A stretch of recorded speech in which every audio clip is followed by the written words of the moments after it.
আয়াত 15 ওয়াযাকার আসমা রাব্বিহি ফাসাল্লা।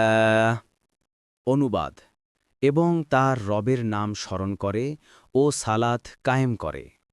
তাফসির ১ নং ফুটনোটের বিবরণ।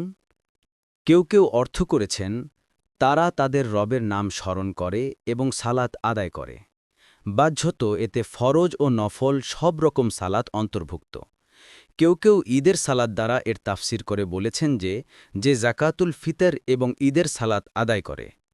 কোনো মুফাসসির বলেন নাম স্মরণ করা বলতে আল্লাহকে মনে মনে স্মরণ করা এবং মুখে তা উচ্চারণ করাও উদ্দেশ্য হতে পারে।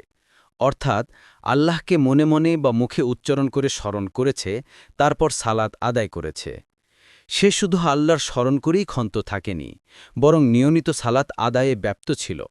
মূলত এ সবই আয়াতের অর্থ হতে কোনো বাধা নেই। ফাথুল কাদির।